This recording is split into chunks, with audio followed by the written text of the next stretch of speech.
Hello again.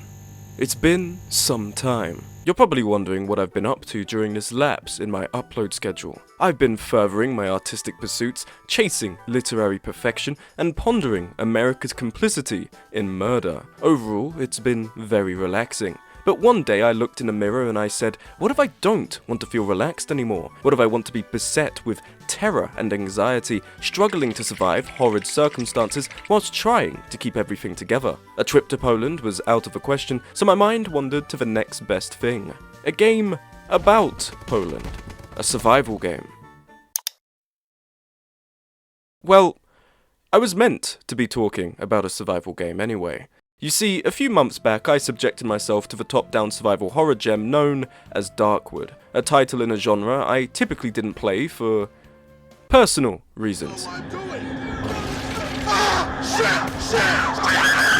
I'd thoroughly enjoyed it on stream, and then recorded a second playthrough with the intention of using the footage in a future video. Apparently, however, it's kind of hard to remember what you wanted to talk about when the last you played of it was a few months ago. So as I'm sitting at my desk, wondering just how I've gotten myself, a smart and intelligent man, into such a stupid position, a friend messages me about a game of similar terrifying disposition. Lethal Company. A multiplayer co-op survival horror game in which you and a few friends delve deep into abandoned facilities and pick them clean of loot and salvage, all the while local residents insist on impeding your efforts. A title that shows you the importance of unions. It has been everywhere over the internet for the last month to such an extent I at first considered never speaking of it, that a video essay on a smash hit game deployed in short time would come across as hopelessly opportunistic, that I'd be preying upon my innocent viewers. But then I thought, I like views, I like attention, I'm a desperate bitch. Talking about Lethal Company is about as good as it gets for me. And, on a more serious note, any game made by a single person that outsells a popular mediocre mainstream franchise is absolutely worth my time. After a few hours of falling into holes, I am easily the most qualified to speak about the game, and thusly shall spend the duration of this video essay explaining why Lethal Company works so well. So sit back, smack alien life forms with a shovel, and become space capitalism's expendable bitch, because I'm about to explain why Lethal Company's monsters are so scary. Whoa, hey!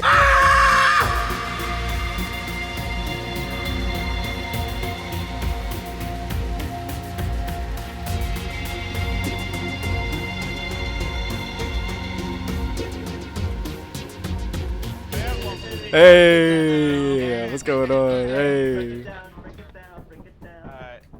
These are my people. In horror games, there has to be a threat, an obstacle, an article of imminent danger that induces panic and terror in the player. Since the conception of being spooky, we have witnessed the coming and going of many veritable icons of horror media as a whole. Jeff the Killer, Slender Man. Slender Man! That one clip of Jimmy Carr doing stand-up where he says, "Watch out, I'm gonna be offensive. Ooh, look at how offensive I'm gonna be." And then makes a joke about One Direction. This filled me with horror at the fact this man is a real person. But it's not enough for an opposing force to just exist to be scary. I see a lot of indie games and even some AAA titles where the design philosophy for their spooky antagonist involves oscillating the player between states of walking and running, with the occasional hiding in a box. In my Soma video, I spoke about how having to hide from something is overtly scarier than constantly running from it. Running is an act that puts the player in a greater position of control. It gives them avenues of escape, and with greater duration, further reminds the player that they can likely circumvent the monster with ease. Hiding, conversely, makes the player feel more vulnerable. They're cornered, immobile, likely have less information available about their immediate vicinity, and have to endure uncomfortable proximity to the threat. This isn't an absolute rule. Running from something can still be scary, and hiding from something can potentially be rather boring. But I believe personally, it all comes down to a little word called consistency. If you are able to, as the player, derive a consistent pattern from a game's spooky antagonist, then you can derive a sense of security from this. Being able to predict when it's time to run and when it's time to hide with repeated success introduces options to the player that lets them circumvent engaging with the game's scarier aspects altogether. So how does Lethal Company fare, a game that has millions of clips of people constantly running around in search of scrap and salvage? In my own esteemed and absolutely correct opinion, I think it fares rather well. Dogs were already here.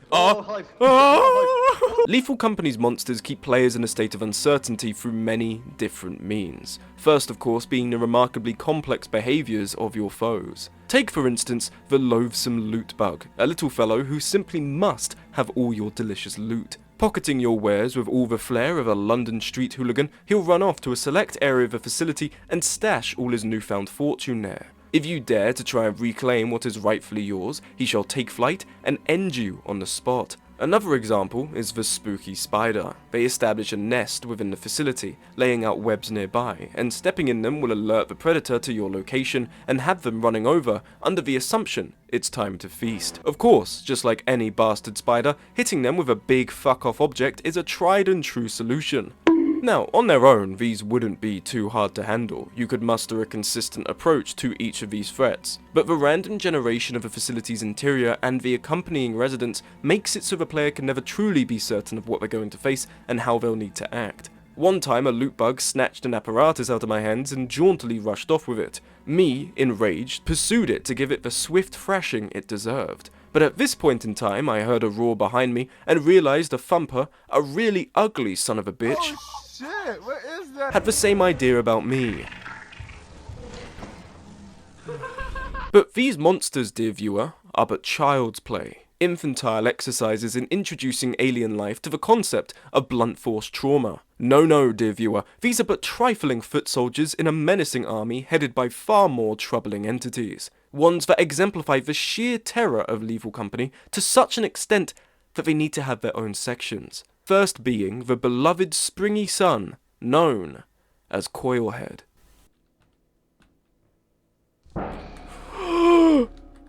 Fuck him up! Fuck him up! Yeah! Alright. Oh! One of the most infamous horror tropes I've seen across horror media, whether it be a game, show, or book, is the Weeping Angel. The Weeping Angel is an alien life form from Doctor Who that first made its debut in the 2007 episode titled Blink. An assassin that, when observed, was nothing more than a stone statue, but, in the blink of an eye, could move at tremendous speeds and kill their prey. But we're not nerds, right? What sort of virgins watch Doctor Who? No, dear viewer, real big cock gamers consume ideas solely through interactive media and nothing else. The most well-known iteration of a Weeping Angel in gaming is from SCP Containment Breach, vested in the existence of a cute concrete statue known as Mr. Peanut. Keep an eye on him and he won't move. But one blink and... You fucker. The concept is so scary because of how we pay attention to phobic stimuli. Let's say, for instance, there is a particularly scary spider on your bedroom wall. Once you've noticed it, you'll be focused on it to a fault. The reason we do this is because the phobic stimulus brings us great discomfort, and closer proximity will increase that negative feeling, so we pay attention to the stimulus to ensure it doesn't get closer or disappear. In a horror game, this works similarly. Our phobic stimulus is Mr. Peanut, and the negative feeling his closer proximity will bring is sudden spinal severance. What the fuck? How did you get in here? What? To keep this at bay, the player is compelled by their fear to keep their eye on Mr. Peanut so he can't get closer. Now, some of you academics in the audience might be thinking as to how I know this, as to why I need to flaunt this knowledge. I studied psychology in university for 3 years, taking out £48,000 in loans just for COVID to ruin any chance of developing social relationships and for me to end up working at a pizza restaurant for minimum wage. I have to tell someone what I've learnt to vindicate those 3 years, or I may end up considering the business end of a gun barrel. So when we get to our lovable Springy Son, Coilhead, there's not much to be said about it. He moves when you don't look at him, stands still when you do, and will offer you a completely free, all expenses paid head transplant surgery if he gets too close. Stay there. But what makes both Coilhead and Mr. Peanut so scary isn't that you have to keep your eye on them. It's that eventually you have to look away. With Mr. Peanut, your character will involuntarily blink after a set period of time, meaning the thing you're scared of will come closer to you despite your best efforts. The fear of closer proximity is inevitable, and this forces the player to engage directly with it. You have to manipulate this vulnerability to move him out the way of doors and objectives so you can carry on with the game. While Lethal Company doesn't have a blink function, meaning you can keep your gaze on Coilhead without interruption, he isn't the only one in the facility, and you're on a timer to get the salvage and get out. This means that, in order to progress, you have to similarly manipulate the vulnerability of averting your gaze to get him to move away from entrances and passages. What also makes this fear worse is that, as you have to keep facing towards Coilhead, you have little ability to focus on what's around you. It makes running away difficult, but also makes the player uneasy that there's something else coming up behind them. Going against these embedded fear responses to immediately flee or to focus on the foe coming toward you is what makes this trope so well deserving of its tenure in horror media. It's one of the most panic-inducing aspects of a creature's design that, for as long as it's well done, I don't think people will ever get tired of. Yet the presentation of Coilhead makes Lethal Company's iteration of a Weeping Angel much more terrifying. When Mr. Peanut moves, it's almost like he's teleporting. No movement, no sound, no indication. He's in one place and then he's in the next. Disturbing? Sure. But all that implies his speed is the very intelligent deduction that he wasn't in that spot before. What makes Coilhead more fearsome is that when he moves, you can hear the sudden pattering of feet at an impossible speed. You can notice and consequently fear his arrival. And when he arrives in your field of view, a loud metal clang will echo through the halls and his long-ass springy neck will shake with the inertia of his rapid movement. His sudden stop, accompanied by the sounds and visual cues, conveys to the player how impossibly fast this thing moves, that it travels with such velocity it would have surely smashed into the wall if not for your gaze, freezing it in place. It's a subtle reminder of how dangerous looking away is, and how manipulating this to guide him away from key areas is a hefty risk. Coilhead, whilst not an original concept by any means, is an example of a classic horror trope done well. A monster that puts players under tangible unease and conveys the sheer terrifying speed of which it moves to kill you, and you specifically. So, is that it? Does Lethal Company owe its terror to a concept that it didn't create, that it made prettier an idea from almost 2 decades ago? No. In my opinion, Lethal Company owes its profound terror to a creature that most players never even see coming. Oh! Where's John?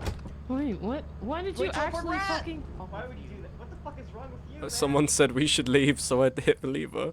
My God. Oh. I think Alien Isolation is an overrated game. Now I've got your attention back to the video, I can't wait to justify this claim. You see, the Alien in Alien Isolation is a very complex beast, one that I admire quite fondly. There are feature-length documentaries about how this thing works to track you down, how it moves around and alternates between different off-screen phases to ensnare you, and overall how it is a technological marvel. And it is, I won't take that away from it, it's impressive for the time. But how it affects the player's experience is lesser by comparison.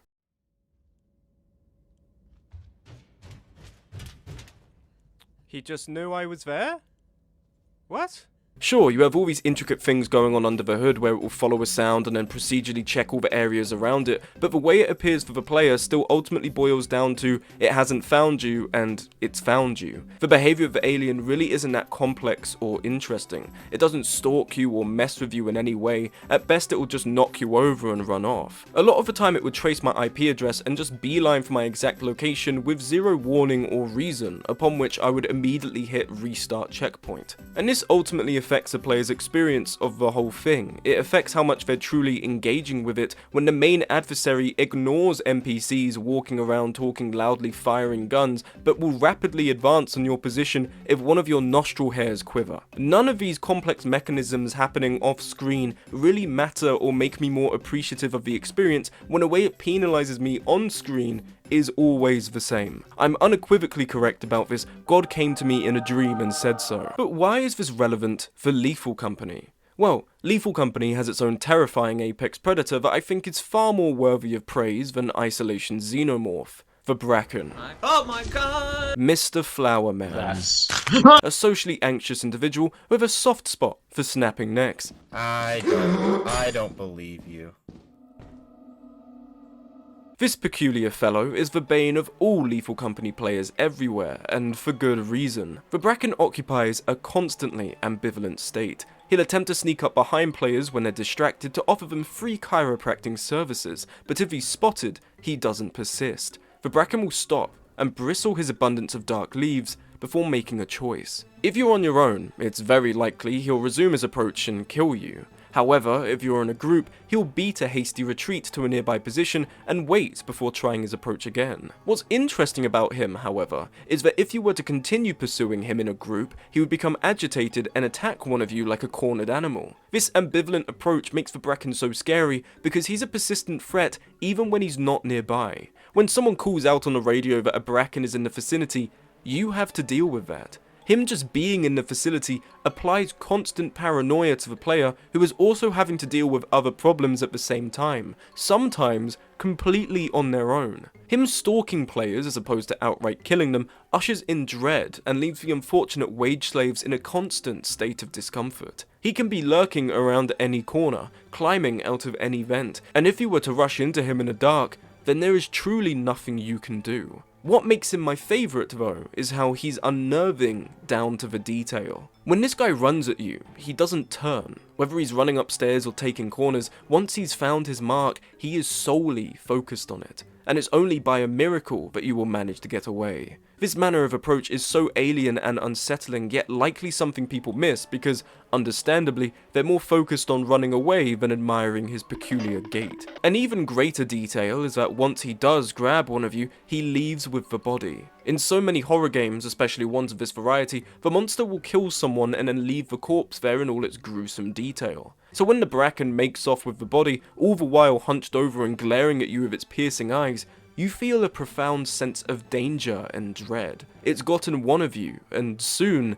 it will be back for another. If it were to continue its overt assault then and there, the paranoia would be gone. You would have a consistent message: this guy is going to fucking kill me, and there's no point of fighting back. It's this hit and run manner of attack that comes out of nowhere that makes the Bracken appear not like some deranged serial killer, but a lurking predator that is waiting for the right time to strike. All of this materializing in a way that allows the player to keep engaging with the game because they think they can still get away from it. The Bracken is a feral animal that has you constantly looking over your shoulder. There's a reason so many popular clips of this game involve this guy, and genuine credit to the creator here, how an indie game managed to create an alien life form that goes through so many complex behaviors that are actually tangible to the player and make the experience better because they fucking matter, and it's not just a bunch of nerds telling me all this cool shit's happening but I just can't see it. It's brilliant. The Coilhead and the Bracken, for different reasons, are the shining examples of horror monsters in this game. Terrifying as a result of detail and behaviour in a game that looks like it could be made of Lego. To say it's impressive is to understate just how good this is. But on their own, they're not exactly much. These monsters operate within a game, and it's only through the game's design that they can get an opportunity to be scary at all. So what is it about Lethal Company's design that makes the monsters so scary? I've got him distracted, it's fine. Oh shit. When it comes to horror games, there's an overt focus on one goal.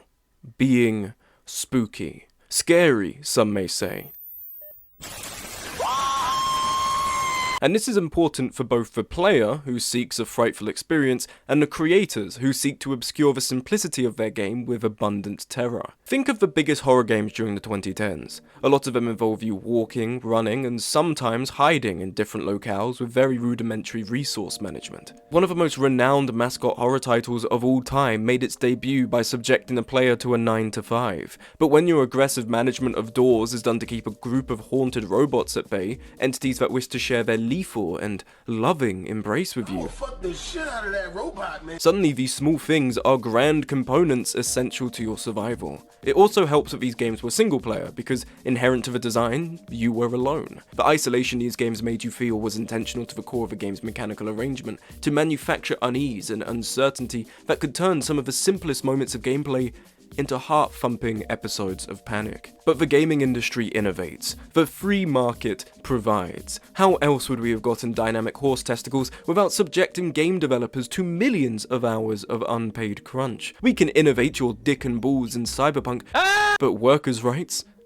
Well, we just haven't got the technology yet. One of the bastard innovations of the gaming industry has been multiplayer, a convenience and source of friendship for many, but for me, an excuse to cram fulfilling single-player experiences into opportunistic live service models, and another constant reminder that no one loves me. In recent years, multiplayer horror games have become more and more popular, an iteration of this revolutionary gaming innovation that I have found to, for the most part, compromise what single-player horror games have inherent to their design. Let me demonstrate. Here's some footage of me playing Darkwood alone as God intended.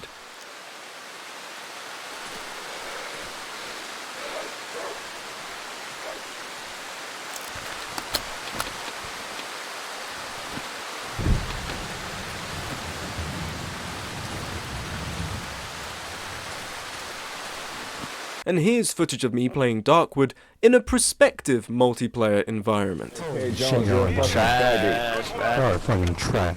A garbage ass You're a nigga. shotgun and shit, man. This nigga K. Jones a fucking bitch ass nigga. Of course, this is a dramatically reconstructed scenario, but the point stands. The sense of isolation that emphasizes a game's most terrifying aspects is gone. My engagement with the prospect of my own horrifying demise is interrupted. The uneasy silence, laden with the potential of a frightening ambush, is instead filled by my friends loudly discussing the numerous slurs that can be used against British people. You're not allowed to swear. What was the slur we found for British people that we Oh my really god, funny? I can't remember that. You said... Limey! Limey. You fucking lie. You fucking limey. Because of this erosion of isolation, this compromising of immersion, a lot of multiplayer horror games' game designs are exposed for what they truly are, gimmicks. Titles that enjoy brief stints of the spotlight for just long enough that people will make their epic funny moments compilations before interest dies and people go back to arguing on Twitter if it's at all homosexual for men to practice basic hygiene. It's not surprising, considering a lot of multiplayer games, products that have an inevitable demise woven into their code, don't need to be that engaging. The social dynamics of the players and the likely hilarity of playing together can serve to substantiate the experience. People who have friends will play them for a dumb good time together and feel satisfied whether it's actually good or not. Oh, what? While the people who don't have friends, like me, who was last contacted by a pal after 2 years of silence to go to a party on the pretense I'd pay them £30 for it, won't play them. So where does Lethal Company fall in? It's a multiplayer horror game, one that should be attacking my forever abundant lack of friends, so assumedly it can only ever serve a shallow experience for people to laugh at. Well, judging by the title of this video and the fact this isn't the end of our time here, no. Lethal Company's design is more engaging and fun than any other multiplayer horror game I've played. Its predecessors in the genre tend to drain interest in what they task the player with. Outlast Trials has you constantly on the run from point to point as you endlessly pull levers, activate generators, and push witnesses into execution chambers. Phasmophobia has you walk into a house, stand around for a few minutes, and wait until one of your friends who knows what they're doing completes their bingo card, and then you will leave. Dead by Daylight forces you to share space with reprehensible people and see how long you can last before people start talking like the comments section on the Foxhole video. The gameplay loops themselves are uninteresting because they're too easy or they're too convoluted. Lethal Company, on the other hand, makes use of something that people love to do in video games. Looting. Say, loot dip is one of the We all love a bit of looting. There's something so satisfying about getting some loot, opening some boxes, grabbing some items, and cashing it in to get some sweet, sweet serotonin rush. The main gameplay cycle is simple and provides immediate feedback to the player. You take stuff, you cash it in at the ship, and then you haul it all back to the company so you can get money to buy more tools that you get to immediately lose when you fall in another hole. What do I do now? Here. Point is, it's fun, but it's also what makes you engage with the game's scarier elements. You see, you have a quota. Fill this in the next 3 days and you're swell. Don't fill it in and you'll forever be left stranded in space.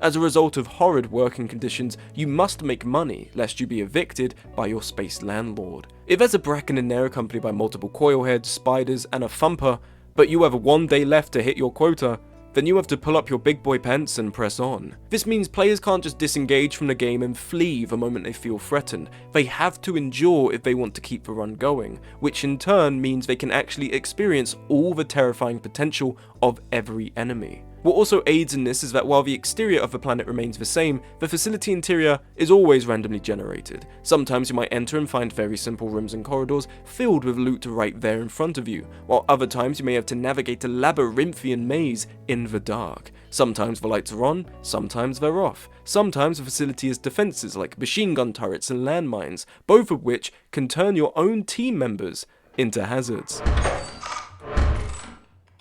Autumn! But weather conditions also cycle for each moon you choose to visit, meaning sometimes it's nice and dry, while other times you're forced to go for a nice swim without air. All of these shifting variables enforce different hazards that the players have to abide by if they want to be successful. Yet what also benefits it is how silly this game is. It's ridiculous and stupid. It's cracking its hog! It's not this way! Oh, shit! It's cracking its hog! Go right. And it's a dead end? What the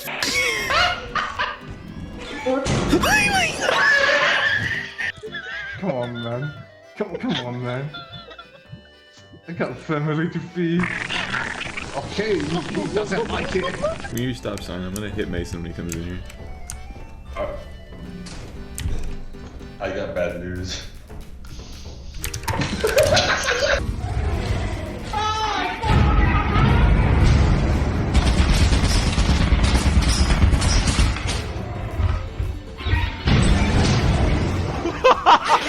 Michael! Oh my god, he did.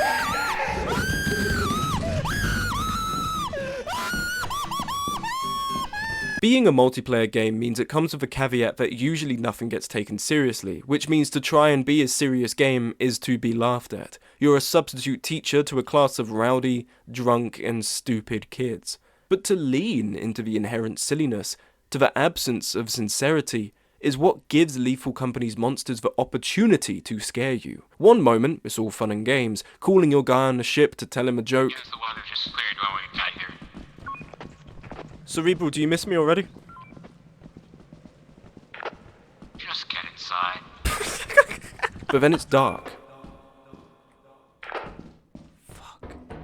Your best bet will be to grab the apparatus and just go for the entrance. Got it.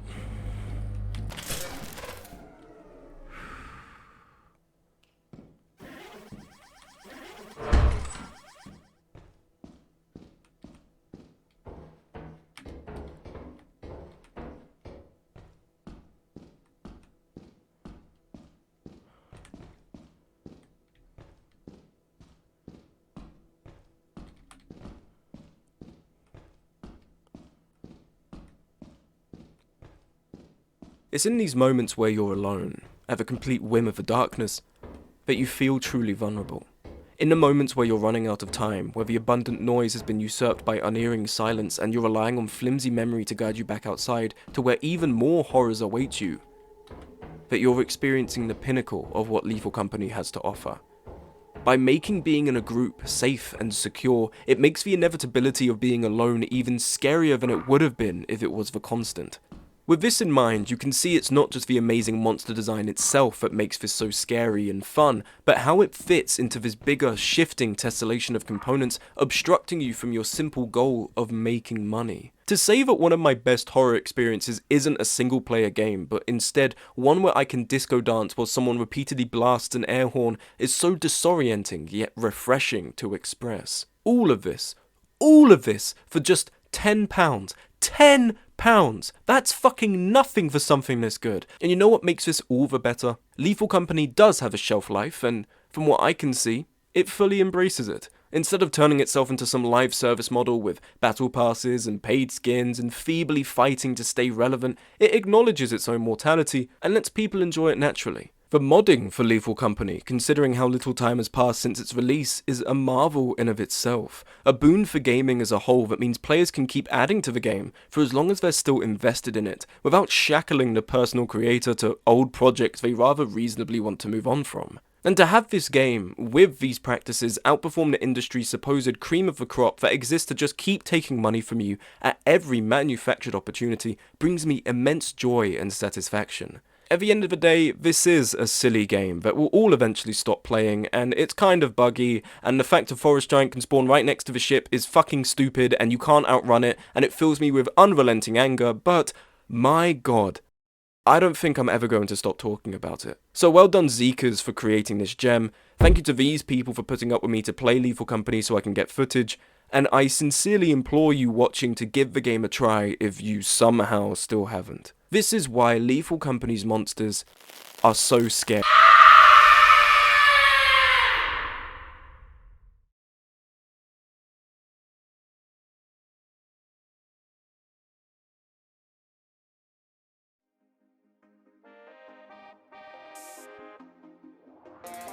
Hello everyone, thank you for watching through to the end of the video. It has been a while since I last made one, I think it's been about 2 months by now. But it felt good to get back in the saddle, making a video essay. And as you can tell, hopefully, on a new piece of hardware, because I've moved to a completely new computer with definitely higher specs. So hopefully the frame rate of the recording looks a bit nicer, just overall the quality of everything looks a bit better, and hopefully makes the video more enjoyable. Again, I just want to reiterate that the borrowed clips that I've used in the video are linked below. They're not my clips, and I was struggling to find some, because throughout all 10 hours of playing it with friends, I never got killed by a bracken or a coil head. In fact, I hardly saw them. So eventually I had to, instead of bothering those guys to play again, had to go and find some popular clips online, but they've all been linked to, and you can go to the channels of the respective owners. Thank you again for watching, and I look forward to seeing you hopefully next month for the next one. Bye bye.